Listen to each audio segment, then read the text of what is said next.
दोस्तों आज के सेशन में हम सीखने वाले हैं कि किस तरीके से हम ITR-2 फाइल कर सकते हैं।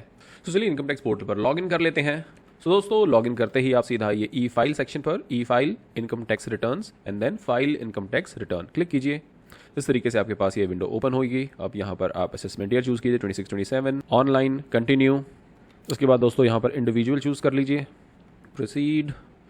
अब यहाँ पर दोस्तों आपको चूज़ करनी है ITR-2 चूज़ कर लीजिए and then proceed with ITR-2 click कीजिए। ये जो मैसेज है दोस्तों ये कह रहा है कि list of significant exemption and deductions not available under new tax regime. तो न्यू टैक्स रिजीम में आपको ये कोई भी डिडक्शंस नहीं मिलेंगी, HRA LTA deductions ATC ATD ATU AT ये कोई भी आपको नहीं मिलेंगी। ओके कर दीजिए, let's get started. So taxable limit is more than basic exemption limit, ये ऑप्शन यहाँ पे हमने सिलेक्ट किया हुआ है। Click on continue. दोस्तों यहाँ पर आपके अलग अलग शेड्यूल्स चूज़ करने हैं। तो कैसे पूरा वर्क करता है देखिए, सबसे पहले आप यहाँ पे आपको जर्नल देखने को मिल रहा है।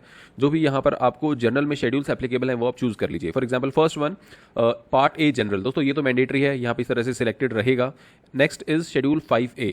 दोस्तों schedule 5A Portuguese civil code से रिलेटेड है, ज़्यादातर लोगों पर ये एप्लीकेबल नहीं होगा, सो इसे सिलेक्ट मत कीजिए। Now come to income.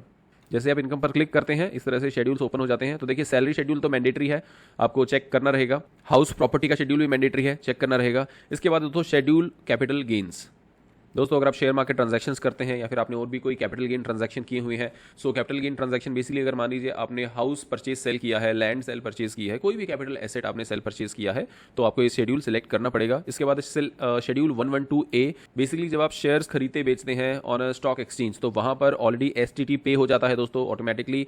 So in that case ये आपका सेक्शन 112A के तहत आता है, राइट। आगे डिटेल में इसे और देखेंगे कि कैसे हमें ये शेड्यूल अपडेट करना है, बट एज ऑफ नाउ इसे आप सिलेक्ट कर लीजिए। शेड्यूल 115AD ये नॉन रेजिडेंट्स के लिए है, तो इसे छोड़ दीजिए। नेक्स्ट है शेड्यूल VDA, दोस्तों वर्चुअल डिजिटल एसेट्स के ऊपर ये शेड्यूल है। जो भी व्यक्ति क्रिप्टो करेंसी में डील करते हैं इस शेड्यूल को सिलेक्ट कर लीजिए। उसके बाद है शेड्यूल अदर सोर्सेज, कोई भी इंटरेस्ट इनकम आती है दोस्तों, कोई भी डिविडेंड इनकम आती है उसके लिए होता है आपका अदर सोर्सेज। नेक्स्ट है दोस्तों स्पेसिफाइड पर्सन, इसे छोड़ दीजिए, ज़्यादातर लोगों पर ये एप्लीकेबल नहीं होगा। Next is SI, basically income chargeable to tax at special rates, check कर दीजिए इसे। नेक्स्ट इज एग्जेम्प्टेड इनकम, दोस्तों अगर आपकी एग्रीकल्चरल इनकम है या फिर इस तरह से कोई आपकी एग्जेम्प्ट इनकम है जिसमें टैक्स नहीं लगता तो इस शेड्यूल को सिलेक्ट कर सकते हैं, ठीक है। एक बार के लिए मैं इसे सिलेक्ट कर लेता हूं क्योंकि कई लोग हैं जो कि एग्रीकल्चरल इनकम से भी अर्न करते हैं। Next is schedule PTI pass through income, इसे छोड़ दीजिए as it is. Next is schedule FSI, basically यहाँ आप अपडेट करते हैं income details from outside India and उस पर जो आपको टैक्स रिलीफ मिलता है। बहुत से लोगों पर ये एप्लीकेबल नहीं होगा, इसे छोड़ दीजिए। Next is schedule TR, basically summary of tax relief, ठीक है। Again this is for tax paid outside India, तो ये भी बहुत लोगों पर एप्लीकेबल नहीं होने वाला, इसे भी आप छोड़ दीजिए, ठीक है। सो जो कॉमन एप्लीकेबल होते हैं शेड्यूल वो सब मैंने यहाँ पे आपको सिलेक्ट करवा लिए हैं। आमतौर पर यदि आप शेयर मार्केट ट्रांजैक्शन करते हैं, ठीक है, तो आपको ITR-2 फाइल करने की जरूरत पड़ेगी। तो चलिए ये पूरा कॉन्सेप्ट ही क्लियर कर लेते हैं कि किन केसेस में आपको ITR-2 फाइल करने की जरूरत पड़ती है। सो देखिए दोस्तों सिंपल सी बात है, अगर आपके पास इनकम फ्रॉम बिजनेस और प्रोफेशन नहीं है तो आप ITR-2 फाइल कर सकते हैं, ठीक है। Income from business and profession नहीं होना चाहिए। सो दोस्तों बेसिकली कौन फाइल कर सकते हैं, कौन व्यक्ति फाइल कर सकते हैं? So salaried persons, those who have capital gains from shares, mutual funds, property, crypto etcetera. अगर आपके पास more than one house property है, अगर आपके पास फॉरेन एसेट्स हैं, अगर आपकी total income above 50 lakh rupees है, अगर आपकी agricultural income above 5 lakh rupees है, अगर आप किसी भी कंपनी में डायरेक्टर हैं, अगर आपके पास अनलिस्टेड शेयर्स में इन्वेस्टमेंट है, अगर आप नॉन रेजिडेंट इंडियन है या फिर resident but not ordinary resident category में आते हैं, इन दैट केस ऑल्सो आपको ITR-2 फाइल करने की जरूरत है। इसके अलावा अगर आपकी इनकम क्लबिंग होती है with income of spouse, with income of minor child, in that case also ITR-2 ही आप फाइल कर सकते हैं। पेंशनर हैं तो भी ITR-2 फाइल कर सकते हैं। इंडिविजुअल्स हैं जो कि सैलरी इनकम अर्न करते हैं, कैपिटल गेन्स हैं, अदर सोर्सेज हैं, हाउस प्रॉपर्टी इनकम है, ITR-2 आप उस केस में भी फाइल कर सकते हैं। अब दोस्तों कौन है व्यक्ति हैं जो ITR-2 नहीं फाइल कर सकते? देखिए अगर आप एक बिजनेस रन करते हैं तो बिजनेस के केस में आप ITR-2 फाइल नहीं कर सकते, वहां पे ITR-3 या ITR-4 ही फाइल होगी, ठीक है। इसके बाद दोस्तों प्रोफेशनल इनकम, जैसे कि मान लीजिए आप कोई CA हैं, डॉक्टर हैं, लॉयर हैं, फ्रीलांसर हैं, इन्फ्लुएंसर हैं, ठीक है, इन दैट केस वो प्रोफेशनल इनकम में आ जाता है, आप ITR-2 नहीं फाइल कर सकते। Income from partnership firm as partner remuneration, अगर आपको पार्टनरशिप फर्म से कोई रेम्यूनरेशन मिलती है, ठीक है, अगर आपकी कोई पार्टनरशिप फर्म है, इन दैट केस ऑल्सो आप ITR-2 फाइल नहीं कर सकते। इन दैट केस आपको कोई भी बिजनेस है दोस्तों ITR-3 एंड ITR-4 वहां पे एप्लीकेबल हो जाती है। ITR-4 पे मैंने डिटेल वीडियो ऑलरेडी बना रखी है, ITR-3 जैसे ही लॉन्च होगी वहां भी मैं एक डेडिकेटेड वीडियो बना दूंगा। वापस चलते हैं अपने शेड्यूल पर और चलिए अब बात कर लेते हैं डिडक्शंस की। देखिए न्यू टैक्स रिजीम में तो कोई खास डिडक्शन आपको मिलेगी नहीं, अगर आप ओल्ड टैक्स रिजीम में अपनी रिटर्न फाइल करना चाहते हैं तो आप यहाँ से जो भी एप्लीकेबल डिडक्शन है आपसे चूज कर सकते हैं। फॉर एग्जाम्पल यहाँ पे आपको 80D मिल जाएगा, आपको यहाँ पे चैप्टर 6 से डिडक्शंस मिल जाएगा, ठीक है, 80C मिल जाएगा। तो जो भी एप्लीकेबल डिडक्शंस है वो आप यहाँ पे चूज कर लीजिए। दोस्तों अगेन एंड अगेन मैं अपनी हर वीडियो में ये चीज़ दोहराता हूँ क्योंकि बहुत सारे लोगों को नोटिस आते हैं, नोटिस हमारे पास जब आते हैं तो मैं देख के हैरान हो जाता हूँ कि क्यों आपने गलत गलत डिडक्शंस को क्लेम किया, क्यों आपने इनकम टैक्स डिपार्टमेंट को इतने हल्के में लिया, इतना लाइटली लिया। दोस्तों बहुत ज़्यादा लोगों को नोटिस आ रहे हैं, छोटी छोटी चीज़ों पे, छोटी छोटी मिस्टेक्स पे नोटिस आ रहे हैं। सो ये पहले वाला इनकम टैक्स डिपार्टमेंट नहीं है दोस्तों, चीज़ें यहाँ पे बदल चुकी हैं। कृपया करके फेक डिडक्शंस ना लें, जनहित में जारी। नेक्स्ट बात करते हैं टैक्स की। तो यहाँ पे आपका पार्ट बी टोटल इनकम तो आपका मैंडेटरी रहेगा, चेक्ड है, ये भी मैंडेटरी है। अगेन टैक्स पेड भी आपका मैंडेटरी सेक्शन है, but tax deferred on ESOPs इसे अनचेक कर दीजिए दोस्तों, ये आपका मैंडेटरी सेक्शन नहीं है और ये बहुत से लोगों पर एप्लीकेबल भी नहीं होगा। अब बात करते हैं अदर्स की। अदर्स में जो भी मैंडेटरी सेक्शन है उन्हें रखिए दोस्तों। फॉरेन एसेट्स, बहुत से लोगों को ना मिलते हैं ईसॉप्स, तो मैं अभी के लिए इसे भी चूज़ कर रहा हूँ, इसे भी सिलेक्ट करके रख रहा हूँ। तो अगर आपके पास ईसॉप्स है या फिर आपका कोई बैंक अकाउंट है ओपन, मेरे साथ क्या हुआ था दोस्तों, मैंने एक ऐप के थ्रू अपना ब्रोकर अकाउंट खोला, तो उन्होंने एक और बाहर के बैंक में मेरा ऑटोमेटिकली अकाउंट खोल दिया, बोला आप यूएस में इन्वेस्ट कीजिए, तो उसके थ्रू होगा। अब मुझे नहीं जानकारी थी, राइट। सो अगर आपके साथ भी ऐसी कोई सिचुएशन है तो उस सिनेरियो में आपको फॉरेन एसेट्स वाला शेड्यूल जो है वो अपडेट करना पड़ेगा, बिकॉज आपके पास एक फॉरेन कंट्री में बैंक अकाउंट है। हालांकि उसमें पैसे बेशक ना हो, लेकिन बैंक अकाउंट है, तो वहां पर आपको शेड्यूल ऑफ फॉरेन एसेट्स को अपडेट करना पड़ेगा, ठीक है। इसके बाद दोस्तों नेक्स्ट मैंडेटरी शेड्यूल है आपका शेड्यूल AMTC, मैंडेटरी है, इसे भी सिलेक्ट कर लीजिए। चलिए अब आप कंटिन्यू पर क्लिक कीजिए। इसके बाद दोस्तों अगेन कंटिन्यू पर क्लिक कीजिए और अब दोस्तों हम आ गए हैं जनरल पर्सनल इन्फॉर्मेशन, ठीक है। फर्स्ट टैब पर क्लिक कीजिए। दोस्तों सबसे पहला यहाँ पे पर्सनल इन्फॉर्मेशन है, जस्ट क्लिक एंड कंफर्म कि ये सारी इन्फॉर्मेशन आपकी ठीक है या नहीं। ओके सारी इन्फॉर्मेशन ठीक है। अगर कुछ यहाँ पे एडिट करना है तो कर लीजिए दोस्तों, इसलिए कह रहा हूँ क्योंकि कई बार आप मान लीजिए अपना वीज़ा अप्लाई करते हैं, अपना पासपोर्ट अप्लाई करते हैं, आपको अपनी ITR की कॉपी सबमिट करनी पड़ती है, वहाँ पर आपको जो एड्रेस दिखेगा वो कुछ और ही होगा, राइट। फिर आप उसे चेंज कराएंगे, it is a lot of inconvenience, तो ध्यान रखिए। नेक्स्ट आपका कॉन्टैक्ट डिटेल्स। दोस्तों कॉन्टैक्ट डिटेल्स इसलिए ज़रूरी है कि अगर आपको नोटिस भेजा जा रहा है तो सही पते पर नोटिस आ जाए, राइट। मजाक कर रहा हूँ, बट येस आप जो अपना एड्रेस है वो कंफर्म कर लीजिए, अपना ईमेल ID कंफर्म कर लीजिए, अपना फ़ोन नंबर कंफर्म कर लीजिए। इसके बाद आता है दोस्तों फाइलिंग्स। तो दोस्तों अगर आप ड्यू डेट से पहले फाइल कर रहे हैं तो 139(1) आएगा, अदरवाइज आप यहाँ पर अगर लेट फाइल करें, ड्यू डेट के बाद फाइल करें तो 139(4) सिलेक्ट कर सकते हैं, रिवाइज करें तो 139(5) हो जाएगा, ठीक है। तो इस तरीके से आप चीज़ों को सेक्शंस को अपडेट कर सकते हैं, ठीक है। So in this case it's 139(1). Now very important, do you wish to exercise the option under section 115 BAC। दोस्तों ये आपका न्यू टैक्स रिजीम का सेक्शन होता है। सो बेसिकली थोड़ा सा कंफ्यूजिंग होता है, I know, opting out, opting in, ये वो। तो बस इसको ऑप्शन को यहाँ पे देखिए, येस कब करना है जब आप ओल्ड टैक्स रिजीम में फाइल करना चाहते हैं, नो कब फाइल करना है, नो कब सिलेक्ट करना है जब आप न्यू टैक्स रिजीम में फाइल करना चाहते हैं। दोस्तों मुझे न्यू टैक्स रिजीम पसंद है, मुझे कोई झंझट नहीं चाहिए डिडक्शन क्लेम करने का, ये वो। सो न्यू टैक्स रिजीम कीजिए। वैसे मैं अपने चैनल पर ओल्ड टैक्स रिजीम से संबंधित भी वीडियोस बना दूंगा। सो अगर आप स्पेसिफिकली ओल्ड टैक्स रिजीम में फाइल करना चाहते हैं then do follow, do subscribe and check out my next video. दोस्तों इसके बाद residential status in India. So resident रहेंगे और यहाँ पर रहेगा you were in India for 182 days और मोर। दोस्तों रेजिडेंशियल स्टेटस क्रिटिकल है, जो लोग फ्रीक्वेंटली बाहर ट्रैवल करते रहते हैं वो अपनी कृपया करके कंडीशंस देख लीजिए। अलग अलग डेज़ की कंडीशंस यहाँ पे मिलेगी आपको, 182 डेज़ भी है, ठीक है, 60 डेज़ भी है। तो इसे आप चेक करके ही कीजिए। नॉर्मल तौर पर अगर आप इंडिया में रहते हैं, इंडिया के आम रेजिडेंट हैं, तो आपको फर्स्ट कंडीशन ही चूज़ करनी है। Do you want to claim the benefit under section 115H, no कर दीजिए। पोर्टुगीज सिविल कोड, नो कर दीजिए। Whether you are an FPI, नहीं, नो कर दीजिए। लीगल एंटिटी आइडेंटिफायर ब्लैंक रहने दीजिए, this is not applicable on you. Return is filed by representative SSE, no कर दीजिए। Whether you are a director in a company, no कर दीजिए। Whether you held any unlisted equity shares, no कर दीजिए। अब आते हैं बैंक डिटेल्स पर। दोस्तों आमतौर पर यहाँ पर आपका बैंक ऑलरेडी एडेड होगा अगर आप ईयर ऑन ईयर अपनी ITR फाइल करते हैं। दोस्तों अगर आप फर्स्ट टाइम ITR फाइल कर रहे हैं तो मेरे चैनल पर ऑलरेडी वीडियो आपको मिल जाएगी, लिंक मैं आपको डिस्क्रिप्शन में दे दूंगा, चेकआउट जरूर कर लीजिएगा। अगर आप रेगुलर बेसिस पे ITR फाइल करते हैं, इन दैट केस सर्टनली यहाँ पे आपका बैंक अकाउंट एडेड होगा। दोस्तों एक यहाँ पे बहुत ही इंपॉर्टेंट बात है, आपको अपने सभी बैंक अकाउंट्स यहाँ पर ऐड करने हैं। So all the bank accounts held should be reported, ठीक है। एक से नहीं काम चलेगा, कई लोगों के 5-5, 10-10 अकाउंट भी होते हैं, सभी ऐड कर दीजिए, ठीक है। And then click on confirm. Perfect, now come to schedule salary, click on it. All right, so gross salary वाले सेक्शन पे आएंगे। दोस्तों बहुत बार ऐसा होगा कि ग्रॉस सैलरी वाला पोर्शन आपका ऑटोमेटिकली अपडेटेड है। देखिए अगर अपडेटेड है तो बहुत अच्छी बात है, अगर जस्ट इनकेस अपडेटेड नहीं है तो मैन्युअली से अपडेट कर लीजिए with the help of your form 16। सो दोस्तों फॉर्म 16 आप मेरी स्क्रीन पर देख पा रहे हैं, यहाँ पर आपको क्लियरली नजर आ रहा है सैलरी का अमाउंट, जस्ट आप इसे ऐड कर दीजिए अपने इनकम टैक्स पोर्टल पर।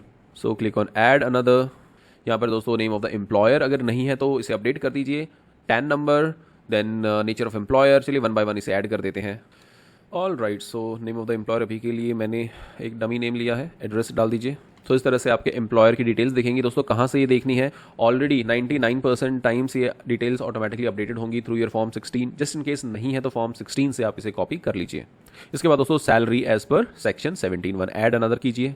नेचर ऑफ सैलरी, दोस्तों सैलरी अलग अलग टाइप्स की होती है, कंपोनेंट्स अलग अलग होते हैं। तो बेसिक सैलरी आएगी, बेसिक सैलरी ऐड कीजिए। कहाँ से पता लगेगा बेसिक सैलरी कितनी है, दोस्तों पे स्लिप से देख सकते हैं या फिर आपके फॉर्म 16 में भी ब्रेकअप मिल जाता है।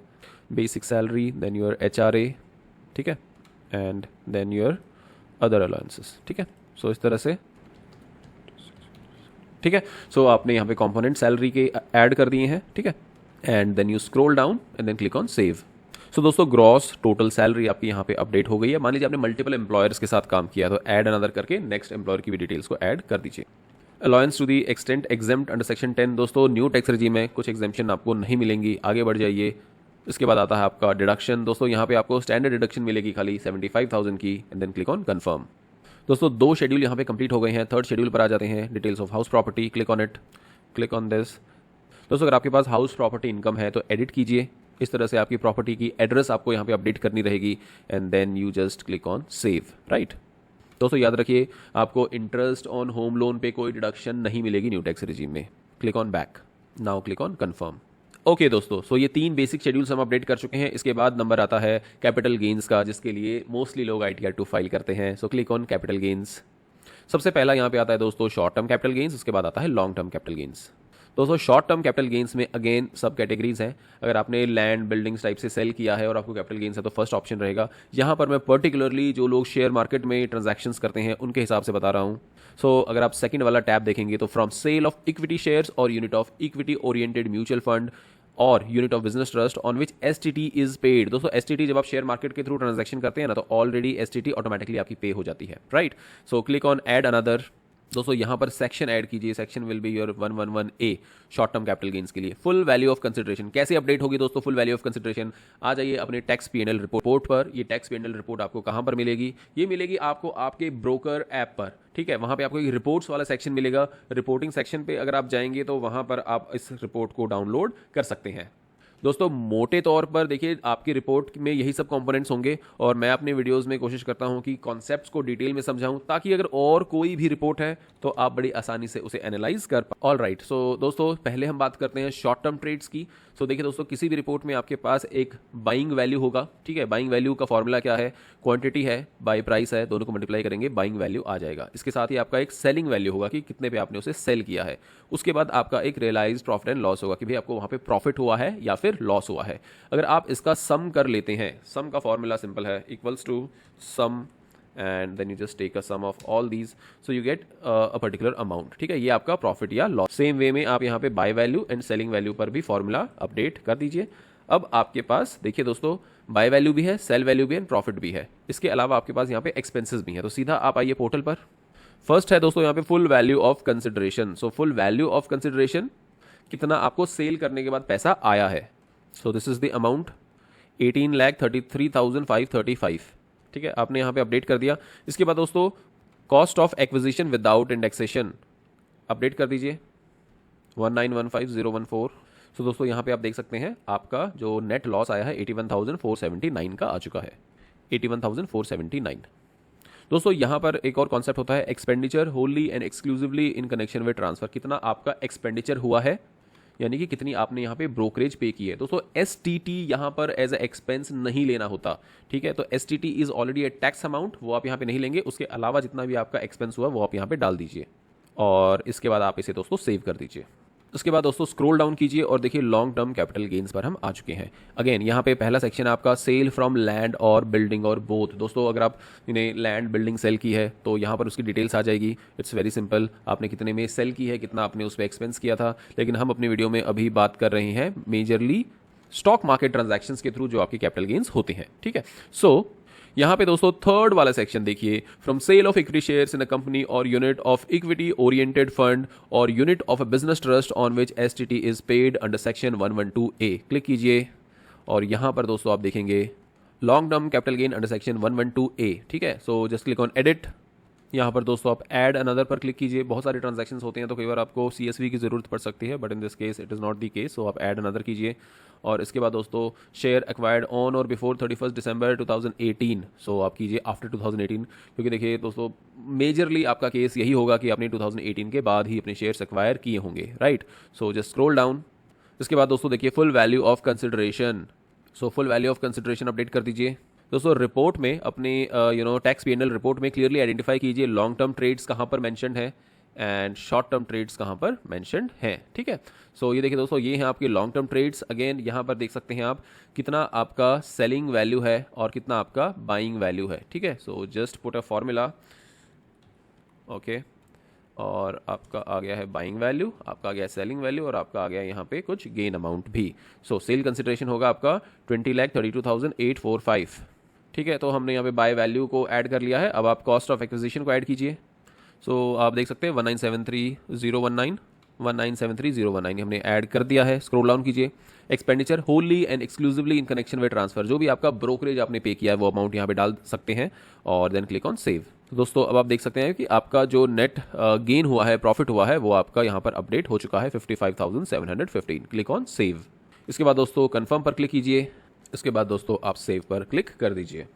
तो दोस्तों अब हमारा कैपिटल गेन यहाँ पे रिफ्लेक्ट कर रहा है 55,715। अब इसे हमें क्या करना है, इसे हमें सेक्शन F में अपडेट करना है, राइट। सो यहाँ पे आप देख सकते हैं दोस्तों ये वाले आपके क्वार्टर्स हैं 15 जून, ठीक है, 16 जून से लेके 15 सितंबर एंड 16 सितंबर से लेके 15 दिसंबर एंड देन 16 दिसंबर से लेके 15 मार्च। तो इस तरह से आपके यहाँ पे शेड्यूल्स हैं देन अप टू मार्च। तो जो आपका कैपिटल गेन हुआ है दोस्तों, वो कैपिटल गेन्स कौन से क्वार्टर में कितना कितना गेन्स हुआ वो यहाँ पे अपडेट करना है। सो दोस्तों हमारा है long term capital gain which is taxable at the rate of 12.5% का है। दोस्तों यहाँ पर आप देख सकते हैं कि जितने भी हमारी सेल हुई है वो हमारी लास्ट क्वार्टर में हुई है, राइट, हमारी मार्च मंथ में हुई है 6 मार्च को। यानी कि दोस्तों हमारा सारा का सारा जो अमाउंट है वो आ जाएगा 6 मार्च, यानी यहाँ पर 55,715, ठीक है। Now click on confirm. इसके बाद दोस्तों आइए नेक्स्ट शेड्यूल पर, schedule 112A, just click on it. So click okay और यहाँ पर आप देखेंगे कि ऑलरेडी ये शेड्यूल आपका अपडेटेड है। सो बिकॉज ये ऑलरेडी यहाँ पे अपडेटेड है, सही तरीके से अपडेटेड है, कुछ ऐड करना है तो कर सकते हैं, otherwise just click on confirm. चलिए अब चलते हैं VDA पर। VDA is virtual digital assets, click कीजिए, ऐड अनदर। दोस्तों VDA अपने आप में एक लेंदी टॉपिक है और काफ़ी क्रिटिकल टॉपिक भी है। सो मैं अभी आपको एक ओवरऑल बेसिस, अगर आप क्रिप्टो करेंसी में बाइंग सेलिंग करते हैं तो इन दैट केस दोस्तों जो आपका डेट ऑफ एक्विजिशन आएगा, हर ट्रांजैक्शन के हिसाब से आपको डेट ऑफ एक्विजिशन अपडेट करना है, हर ट्रांजैक्शन के हिसाब से आपको यहाँ पे डेट ऑफ ट्रांसफर अपडेट करना है। मान लीजिए आपने आज सुबह एक कुछ बिटकॉइन को खरीदा और उसके बाद आपने 1 घंटे के बाद उसे बेच दिया, राइट। तो वो एक ट्रांजैक्शन हो गया। दोपहर होते होते आपने एक और ट्रांजैक्शन कर दिया सेम बिटकॉइन का ही, अगेन आपको वो अलग से एक ट्रांजैक्शन की एंट्री करनी पड़ेगी। मान लीजिए आप दिन में 50 ट्रांजैक्शंस करते हैं बाइंग सेलिंग के, तो 50 एंट्रीज यहाँ पे एक दिन की हो जाएंगी। तो इस हिसाब से आपका वर्चुअल डिजिटल एसेट्स अपडेट होता है schedule. So date of acquisition आ जाएगा, किस दिन आपने खरीदा है, डेट ऑफ ट्रांसफर आ जाएगा, किस दिन आपने बेचा है। इसके बाद दोस्तों आप किस हेड में इसे टैक्स करना चाहते हैं। सो अब ITR 2 फाइल कर रही हैं तो यहाँ पे आपका ये जो टैक्स है ये कैपिटल गेन्स की जैसा टैक्स होगा, राइट। उसके बाद आप यहाँ पे कॉस्ट ऑफ एक्विजिशन डाल दीजिए कि कितने में आपने खरीदा है, कि आपको उसकी कॉस्टिंग पड़ी है। कंसिडरेशन रिसीव्ड का मतलब है कितना आपको सेलिंग करने के बाद वो अमाउंट मिला है। और इसके बाद आपको दोस्तों यहाँ पर आ जाएगा income from transfer of virtual digital assets, यानी कि सेल करने पर, क्रिप्टो करेंसी सेल करने पर आपको कितना यहाँ पर गेन हुआ है। चलिए एज एन एग्जाम्पल हम यहाँ पर कुछ अमाउंट ले लेते हैं, ठीक है। जस्ट ये एग्जाम्पल है दोस्तों, रियल ट्रांजैक्शन तो नहीं है, right. So let me put some numbers here, okay. Cost of, मान लीजिए आपने 1,000 रुपये का लिया और आपने इसे सेल कर दिया 1,500 का। सो दोस्तों जो 500 रुपये का आपको यहाँ पे गेन हुआ है, इस पर 30% के हिसाब से टैक्स लग जाएगा। एक और चीज़ दोस्तों, मान लीजिए आप एक और ट्रांजैक्शन करते हैं और वहाँ पर आपको लॉस हो जाता है। इन दैट केस ये लॉस जो है इसका आपको प्रॉफिट के साथ सेट ऑफ करने का मौका नहीं दिया जाएगा। आप अपने लॉसेस को अपने गेन्स के साथ सेट ऑफ नहीं कर सकते। इसका मतलब लॉस है तो आप खुद भुगतेंगे और अगर प्रॉफिट हुआ है तो उसका 30% आप सरकार को एज अ टैक्स दे देंगे, ठीक है। कीजिए इसे सेव और इसे कंफर्म कर दीजिए। अब देखिए दोस्तों शेड्यूल फ्रॉम अदर सोर्सेज यहाँ पे आ गया है, क्लिक कीजिए। दोस्तों यहाँ देख सकते हैं आप ऑलरेडी यहाँ पर कुछ चीज़ें अपडेट हुई हैं 3379। सो बेसिकली ये आपका इंटरेस्ट अमाउंट है। दोस्तों आपके बैंक्स आपको लगातार इंटरेस्ट देते रहते हैं तो उस चीज़ का आप ध्यान रखिए और ये अमाउंट आप वहाँ से पिक कर सकते हैं, आपकी बैंक स्टेटमेंट से भी देख सकते हैं और आपको ये अमाउंट आपके 26 AS में भी रिफ्लेक्ट करेगा एंड AIS में भी रिफ्लेक्ट करेगा। एंड अगर आपका और कोई अमाउंट नहीं है तो आप जस्ट इसे कंफर्म कर दीजिए। दोस्तों कई सारे लोग इंट्राडे ट्रांजैक्शंस करते हैं। दोस्तों इंट्राडे ट्रांजैक्शंस पर आपको फाइल करनी होगी ITR 3 ना कि ITR 2। सो इस चीज़ का भी आप ध्यान रखिए। इसके बाद दोस्तों आ जाता है आपका schedule CY, current year. So basically ये है आपका income after set of current year losses. ठीक है, सो करंट ईयर में जो आपके लॉसेस हुए हैं उसे सेट ऑफ करने के बाद आपकी कितनी इनकम बनती है। यहाँ पे आप देख सकते हैं सैलरीज का अमाउंट है, राइट। इसके बाद आप देख सकते हैं यहाँ पर आपका अदर सोर्सेज का अमाउंट भी आ चुका है, और इस पूरे टेबल को रिव्यू करने के बाद आप सिंपली कंफर्म पर क्लिक कर दीजिए। दोस्तों इसके बाद आ जाता है आपका brought forward losses of earlier year, click कीजिए। अब हो सकता है दोस्तों कि आपके कुछ लॉसेज हों, कि आपने शेयर मार्केट में ट्रांजैक्शंस किए थे, पिछले साल आपका लॉस है और उसको अब आप सेट ऑफ करेंगे अपने गेन्स के साथ, राइट। सो कुछ भी ऐसा सिनेरियो हो सकता है। इन दैट केस आपके जो भी ब्रॉड फॉरवर्ड है वो इस शेड्यूल में रिफ्लेक्ट करेंगे। एज ऑफ नाउ यहाँ पे कोई भी ब्रॉड फॉरवर्ड लॉसेज नहीं है दोस्तों, जैसा कि आप देख पा रहे हैं। अगर हैं तो आप इसे मैनुअली भी अपडेट कर सकते हैं, and after updating it you can simply click on confirm. इसके बाद दोस्तों CFL पे आ जाइए, carry forward of current year losses to future years. यहाँ पर दोस्तों आपके जो भी लॉसेस होंगे वो आप यहाँ पर अपडेट कर पाएंगे। So simply scroll down, click on confirm. दोस्तों ये शेड्यूल्स अपने आप ऑटोमेटिकली अपडेट हो जाते हैं। Schedule of income chargeable to tax at special rate, schedule SI, click कीजिए। यहाँ पर दोस्तों आप अपने सभी स्पेशल रेट ऑफ टैक्सेशन देख सकते हैं। सो जो आपका शॉर्ट टर्म कैपिटल गेन है, जो आपका लॉन्ग टर्म कैपिटल गेन है, वो सब यहाँ पे रिफ्लेक्ट करेगा। शॉर्ट टर्म में ऑलरेडी हमारे पास लॉस है, सो लॉस पे दोस्तों ऑलरेडी टैक्स नहीं लगता है। और जो लॉन्ग टर्म आपका कैपिटल गेन्स है वहाँ भी आप देख सकते हैं कि अमाउंट 1,25,000 से कम है। सो इन दैट केस आपको कैपिटल गेन्स पे कोई भी टैक्स नहीं लगेगा, right. So just scroll down, अगर टैक्स लगेगा तो ऑटोमेटिकली अपडेट हो जाता है दोस्तों। और यहाँ पर दोस्तों आप देख सकते हैं जो आपका क्रिप्टो या फिर आप कह सकते हैं वर्चुअल डिजिटल एसेट पर जो आप है उस पर जो आपको 500 रुपीज़ की इनकम हुई है दोस्तों, वहाँ पर आपको 30% के हिसाब से 150 रुपीज़ का टैक्स बन जाएगा। Just click on confirm. इसके बाद दोस्तों बाकी के शेड्यूल्स पर भी जस्ट क्लिक ऑन इट। कुछ कन्फर्म कुछ क्लेम आपको नहीं करना होगा क्योंकि आप न्यू टैक्स रिजीम में फाइल कर रहे हैं। Click confirm, scroll down, exempt income, अगर एग्रीकल्चर इनकम वगैरह कुछ आपको दिखानी है 5,000 से ऊपर तो आप यहाँ पे दिखा सकते हैं, जो भी अमाउंट है आप दिखा सकते हैं, ठीक है। Then click on confirm. दोस्तों अगेन एंड अगेन मैं कह रहा हूँ कोई भी फालतू में चीज़ों को मत आप कीजिए। दोस्तों शेड्यूल ऑफ फॉरेन एसेट्स सिर्फ उन लोगों पे एप्लीकेबल है जिनके पास फॉरेन में एसेट्स हैं, राइट। अगर आप चाहते हैं कि इस पर भी, ये भी अपने आप में एक पूरा डिटेल्ड वीडियो है दोस्तों, एक डिटेल्ड कॉन्सेप्ट है। अगर आप चाहते हैं कि इस पर भी हम एक डिटेल्ड वीडियो बनाएं, इसे कवर करें, तो मुझे कॉमेंट्स में ज़रूर बताइए, मैं इस पर एक डिटेल्ड वीडियो ले आऊँगा। Click on confirm. क्योंकि दोस्तों सब लोगों पे ये चीज़ें एप्लीकेबल नहीं होती हैं, तो वहाँ पर मैं चाहूँगा कि बहुत ज़्यादा लंबी वीडियो भी ना बने। Then AMTC, just click on it, scroll down, confirm. Next is your total income, click on it. दोस्तों यहाँ पे आप देख सकते हैं टोटल इनकम, एक तो आपकी सैलरीज की इनकम आ चुकी है, एक है आपकी क्रिप्टो की इनकम, एक है आपकी income from other sources. Capital gains में short term capital gain already दोस्तों हम लॉसेज में हैं तो इनकम नहीं आएगी, और जो लॉन्ग टर्म कैपिटल गेन्स है उसका आपको, क्योंकि वो 1,25,000 का डिडक्शन मिल जाता है तो वो आपको वहाँ पे बेनिफिट मिल जाएगा, ठीक है। उसके बाद दोस्तों just click on confirm, scroll down, tax paid, click कीजिए। दोस्तों जो भी आपके टैक्स पे हुए हैं, राइट, वो इन्फॉर्मेशन ऑलरेडी आपकी यहाँ पर रिफ्लेक्ट करेगी एज पर फॉर्म 16, ठीक है।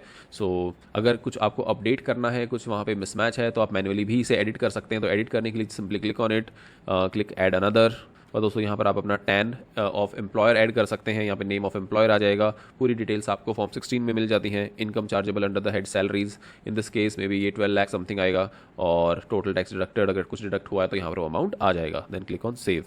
अगेन दोस्तों ये शेड्यूल नॉर्मली 99% ये ऑलरेडी अपडेटेड ही होगा दोस्तों, आपको इसे कुछ करने की ज़रूरत नहीं है। Click on confirm. फाइनली दोस्तों हम आ गए हैं कंप्यूटेशन ऑफ टैक्स लाइबिलिटी पर, क्लिक कीजिए। यहाँ पर दोस्तों हम देख पा रहे हैं tax payable on total income 56,000। दोस्तों 56,000 का हमारा टैक्स बन गया, क्योंकि स्लैब रेट तो लगेंगे 4 लाख से ऊपर की इनकम पे, राइट। सो स्लैब रेट के हिसाब से हमारा टैक्स ज़रूर बना, लेकिन यहाँ पर आपको रिबेट अंडर सेक्शन 87A भी मिल गया, राइट। यानी कि अल्टीमेटली जो हमारा टैक्स पेबल दोस्तों आएगा वो आएगा 150 रुपीज़ का, और ये 150 रुपीज़ दोस्तों क्रिप्टो वाले 150 रुपीज़ हैं अगर आपको ध्यान है तो। और जो यहाँ पर आपका ग्रॉस टैक्स लाइबिलिटी बनती है दोस्तों वो आ गई है 156। स्क्रॉल डाउन कीजिए, हमारे पास ऑलरेडी कुछ टैक्स क्रेडिट है, उससे ये एडजस्ट हो जाएगा, and then you have to pay additional amount of 30 rupees in this case. Then you simply click on pay now, ठीक है। आप पे लेटर भी कर सकते हैं, बट पे नाउ करके आप इस टैक्स को डायरेक्टली पे भी कर सकते हैं। तो प्रीव्यू दोस्तों, अब हम आगे वेरिफिकेशन टैब पर, सिंपली आप यहाँ पर चेक कीजिए, प्लेस अपडेट कीजिए, and then click on proceed to validation. और दोस्तों यहाँ हम देख सकते हैं कि काफ़ी सारे यहाँ पे एरर्स आ गई हैं, एक एक करके एरर्स को ठीक करते हैं। First one is about address, double click कीजिए दोस्तों, यहाँ पर येस कर दीजिए, it will be solved. Click on save, click on confirm, go to validation. दोस्तों नेक्स्ट एरर है मिनिमम 1 कैरेक्टर रिक्वायर्ड, क्लिक कीजिए। सो दोस्तों क्योंकि हमने चूज़ किया था कि हाउस प्रॉपर्टी है तो इन दैट केस हमें एड्रेस वगैरह अपडेट करना पड़ेगा, कर दीजिए।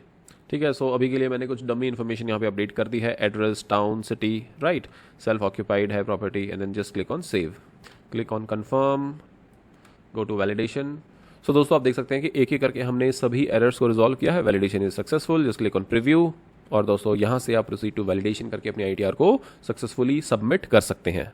तो दोस्तों I hope this video is helpful. दोस्तों ये एक ओवरव्यू मैंने यहाँ पे आपको देने की कोशिश की है। मैं अब डिटेल में एक एक टॉपिक पर एक डिटेल वीडियो आपके लिए लेके आऊँगा। चैनल को सब्सक्राइब कर लीजिए। अगर आप मुझसे कांटेक्ट करना चाहते हैं तो मेरे कांटेक्ट डिटेल भी आपको स्क्रीन पर मिल जाएंगे। Thank you so much for watching. मिलते हैं नेक्स्ट इन्फॉर्मेटिव वीडियो में।